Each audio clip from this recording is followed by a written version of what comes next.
35일차 오늘 우리들에게 주시는 하나님의 말씀의 제목은 십자가와 은혜의 전달자가 되어야 합니다입니다.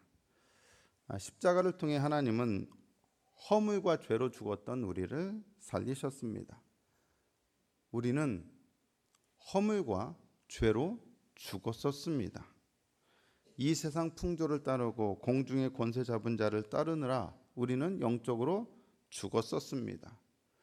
육체의 욕심을 따라 육체와 마음이 원하는 것을 하느라 사람들을 괴롭게 하고 아프게 하며 하나님의 마음도 아프게 하고 하나님의 진노를 샀었습니다.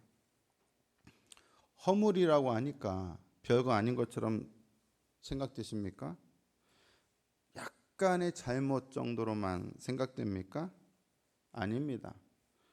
허물은 하나님과 사람의 관계를 파괴시키는 근본적인 잘못을 가리킵니다. 하나님과 파탄난 관계, 사람과의 관계가 파괴된 상태를 의미합니다. 그 결과는 참으로 고통스럽고 처참하고 참혹합니다. 눈뜨고 볼 수 없을 지경입니다. 오늘 우리가 찬양한 305장, 찬송가 305장, 나 같은 죄인 살리신, 영어로는 Amazing Grace죠. 이거는 믿지 않는 사람들에게조차 아주 유명한 찬송가입니다. 이 찬송가를 작곡한 사람이 바로 존 뉴턴이죠. 우리가 잘 알 겁니다. 이 존 뉴턴은 원래 노예 무역상이었습니다. 이 노예 무역상이라는 게 그렇게 가볍게 생각할 게 아닙니다. 우리가 허물을 가볍게 생각할 수 없는 것처럼 노예 무역상이라는 것이 그렇습니다. 노예 무역상이란 사람을 짐승보다 못한 존재로 취급하던 아주 야비하고 잔인한 상인이었다는 이야기입니다. 아프리카 흑인들을 자유롭게 살던 그 흑인들을 원주민들을 잔인하게 사냥을 해서 마치 짐승을 포획하듯이 사냥을 해서 컨테이너 박스 같은 곳에 실어서 날라서 짐승들처럼 사람들에게 팔아넘겼습니다. 노예 상인들은 아프리카 사람들을 짐승이나 물건 취급했습니다. 컨테이너 박스 같은 곳에 실을 때 사람이 누워 쉬거나 앉아 쉴 수도 없을 만큼 아주 좁은 공간에 사람들을 빼곡하게 쑤셔 넣었습니다. 먹을 것도 변변치 않았고 화장실도 제대로 갖췄을 리가 만무합니다. 그곳은 사람들이 있을 곳이 아닙니다. 아니, 짐승들이라도 그런 환경에서는 있을 수가 없습니다. 몸이 약한 사람들은 오랜 시간 항해하다가 그곳에서 죽었습니다. 노예상들은 일부러 그렇게 열악한 환경을 만들어서 건강하지 못하고 체질이 약한 사람들은 자연스럽게 그곳에서 고통당하다가 죽게 만들었습니다. 건강하고 강한 사람들만 살아남게 하기 위해서였습니다. 그런 열악한 환경에서 살아남은 자들은 자연스럽게 건강한 짐승 혹은 괜찮은 상품으로 사람들에게 팔렸습니다. 그 시절 노예 무역상이란 흑인들에게는 지옥의 악마, 그 이상도 그 이하도 아니었습니다. 노예 상인으로 존 뉴턴이 하던 짓이 바로 그런 것이었습니다. 허물과 죄로 죽었을 때 그가 하던 일이 바로 그런 것이었습니다. 그랬던 그가 어느 날 폭풍을 만나 물에 빠져 죽을 뻔했습니다. 그때 그 죽음의 폭풍 속에서 그는 처음 하나님을 만났습니다. 그리고 그는 회심했습니다. 하지만 변화는 서서히 찾아왔기 때문에 그는 회심 후에도 계속 노예 무역에 임했습니다. 그가 쓴 다른 찬송 중에는 아프리카 어느 항구에서 노예 선적을 기다리며 쓴 것도 있습니다. 그러다가 그는 전면적으로 방향 전환을 해서 자신의 직업을 완전히 버리고 목사가 되어 윌리엄 윌버포스와 힘을 합해 노예제도 폐지를 위해서 싸웠습니다. 존 뉴턴은 자신이 건진받았던 수렁을 평생 잊지 않았습니다. 그는 자신이 하던 일, 과거의 직업이 얼마나 악랄하고 악마적이고 잔인한 짓인지를 결코 잊지 않았습니다. 그는 자신의 허물과 죄가 하나님 앞에서 얼마나 거대하고 끔찍하고 결코 용서받지 못할 짓이었는지를 늘 새롭게 되새겼습니다. 그의 영혼 깊숙한 곳에 아로새겨진 이 추악한 과거는 결코 쉽게 지워지지 않았습니다. 그런데 그런 영혼에게 하나님의 크고 놀라운 은혜가 임했습니다. 그리스도의 십자가를 통해 하나님께서 사악한 허물과 죄로 죽었던 자신을 살리셨음을 믿게 되었습니다. 그는 이 모든 것을 생각하며 불후의 명곡 나 같은 죄인 살리신 이 곡을 써내려 갔던 것입니다. 허물과 죄는 그냥 간단한 우리의 잘못이나 실수가 아닙니다. 그것은 우리의 영혼을 파괴하는 것뿐만 아니라 다른 사람들에게도 너무나도 심각하고 모진 고통과 아픔, 비극과 상처를 안겨주는 치명적인 죽음의 폭력입니다. 악마적이고 파괴적인 죄악입니다. 어떤 이는 이렇게 말했습니다. 인간은 부러진 채 태어나 고침을 받으며 살아간다. 하나님의 은혜가 그 접착제다. 하나님의 놀라운 은혜가 아니라면 우리의 삶은 허물과 죄로 인해 여전히 구부러진 채 있었을 것입니다. 부러져서 자기의 영혼도 아프고 그 부러진 부위로 다른 사람들로 마구 찔러대서 아프고 고통스럽게 하는 그러한 삶을 살고 있었을 것입니다.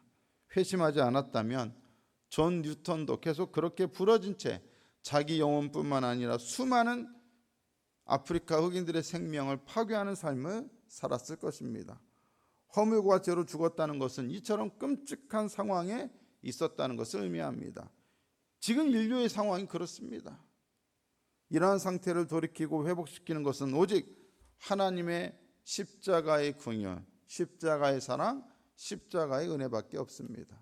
바로 그런 상태에서 우리를 살리시기 위해서 예수님께서 십자가를 지고 골고다로 올라가셨습니다. 십자가는 허물로 죽은 우리를 살리기 위한 하나님의 궁극적인 은혜였습니다. 에베소서 2장 5절에 허물로 죽은 우리를 그리스도와 함께 살리셨고 너희는 은혜로 구원을 받은 것이라 말씀합니다. 프리드리 니체라고 하는 철학자는 기독교를 공격한 사람으로 유명합니다. 그는 기독교가 약하고 천하고 못난 것들 편에 선다라고 비판했습니다. 그는 약하고 천하고 못난 것들을 위한 하나님의 은혜를 달가워한 것이 아니라 못마땅하게 생각했습니다. 그런데 그가 기독교를 약하고 천하고 못난 것들 편에 서는 것으로 본 것은 제대로 본 것입니다. 하나님은 니체가 강조한 철인, 강한 인간을 위한 분이 아니라 약하고 천하고 못난 것들을 위한 분이셨습니다. 은혜로 그들에게 임하시는 분이셨습니다. 하지만 사실 하나님 앞에서는 그 누구도 약하고 천하고 못난 것이 아닌 사람은 없었습니다. 모두가 다 허물과 죄로 죽었던 사람들이었습니다. 그리고 은혜 아니면 약하고 천하고 못난 것들은 결코 살 수 없습니다. 은혜 아니면 허물과 죄로 죽었던 자들이 살 수 있는 길은 결코 없습니다. 허물과 죄로 죽은 우리를 살리셨다는 것은 우리가 최선의 모습일 때가 아니라 최악의 모습일 때 하나님께서 우리를 찾아오셨다는 것을 의미합니다. 우리가 죄인 되었을 때, 연약할 때 그리스도께서 우리를 위하여 십자가에 죽으셨다는 것을 의미합니다. 우리에게 어떤 이쁜 구석이 있어서가 아니라, 의로운 구석이 한 구석이라도 남아 있어서가 아니라 최악의 모습인 바로 그때 우리를 위하여 십자가를 지고 오르셨습니다. 우리를 살리시기 위해서였습니다.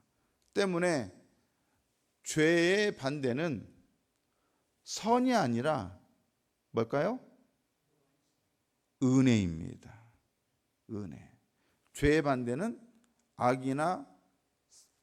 죄의 반대는 선이 아니라 은혜입니다. 은혜만이 죄를 되돌릴 수 있고 죄인을 살릴 수 있습니다. 철학자들의 생각과 달리 우리는 결코 선해질 수 없습니다.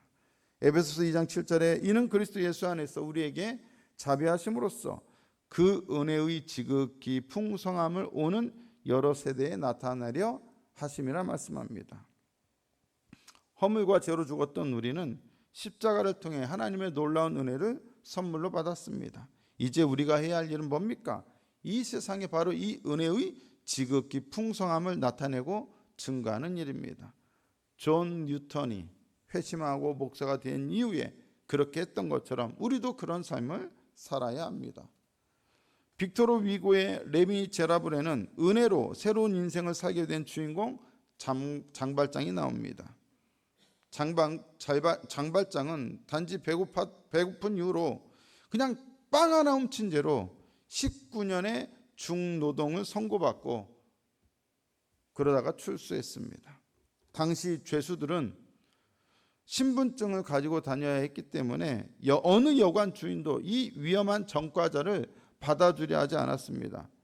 궂은 날씨에 묵을 곳을 찾아 사흘간이나 시골길을 찾아 헤맸지만 누구도 그를 받아주지 않았습니다.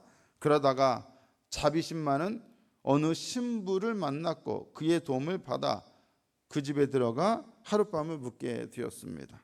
그날 밤 장발장은 참으로 오랜만에, 너무도 오랜만에 편안한 침대에 누워봤습니다. 그리고 편안한 침대에 누워 자다가 신부가 잠자리에 들자 찬장을 뒤져 은잔을 훔쳐서 어둠 속으로 달아났습니다. 이튿날 아침 경찰 3명이 장발장을 잡아서 끌고 와 신부 집의 문을 두드렸습니다. 잡혀온 장발장을 보고 신부는 누구도 예상 못했던 반응을 보였습니다. 오, 다시 오셨군요. 신부는 장발장에게 말합니다. 참 다행입니다. 제가 촛대까지 드렸던 걸 잊어버리신 모양이죠? 그걸 깜빡 놓고 가셨나 봅니다. 분명히 의심은 가는데 경찰은 이 신부가 말하는 것 때문에 장발장을 잡아갈 수가 없었습니다. 도둑이 뻔한데 신부가 그렇게 말하는데 어떻게 잡아갑니까? 경찰은 어쩔 수 없이 장발장을 놓고 떠납니다. 경찰이 떠나자 신부는 아무 할 말도 없이 할 말을 잃은 채 그저 떨고 있는 장발장에게 그 촛대를 주며 말합니다. 그 돈을 정직한 사람이 되는 데 쓰시기로 저와 약속한 것을 절대 잊지 마십시오. 잊으시면 안 됩니다. 이 촛대를 소중한 은혜의 상징물로 여긴 장발장은 이후에 변화되어서 진짜로 어려운 사람들을 돕는데 자신의 여생을 바칩니다. 물론 이것은 소설의 내용입니다.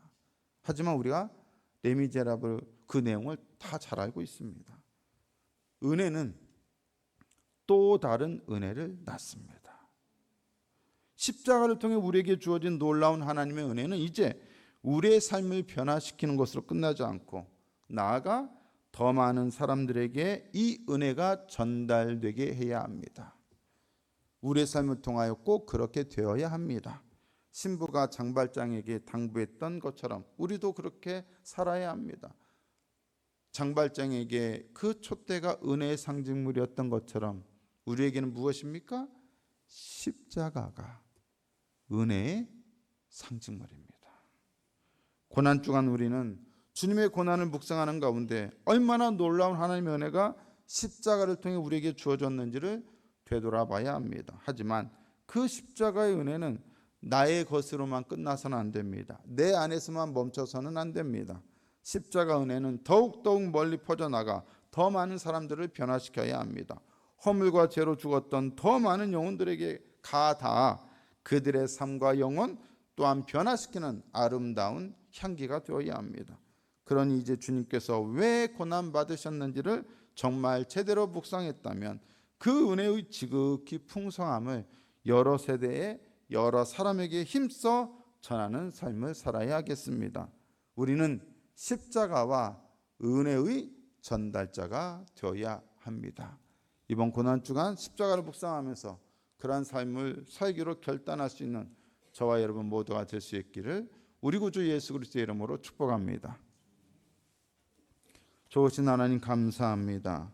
주님의 놀라우신 십자가 은혜, 존 뉴턴을 변화시키고 장발장을 변화시켰던 그 은혜, 수많은 죄인들, 허물과 죄로 죽었던 이들을 변화시키고 구원하시고 살리셔서 새로운 삶을 살게 하신 그 은혜를 이제 우리에게 주셨사오니 우리도 그 은혜를 받아 누릴 뿐만 아니라 그 십자가와 은혜를 전달하는 삶을 살게 하여 주시옵소서. 하나님의 은혜에 감사하며 하나님 귀한 예물 김기로 장로님, 장양금 권사님 올려드립니다.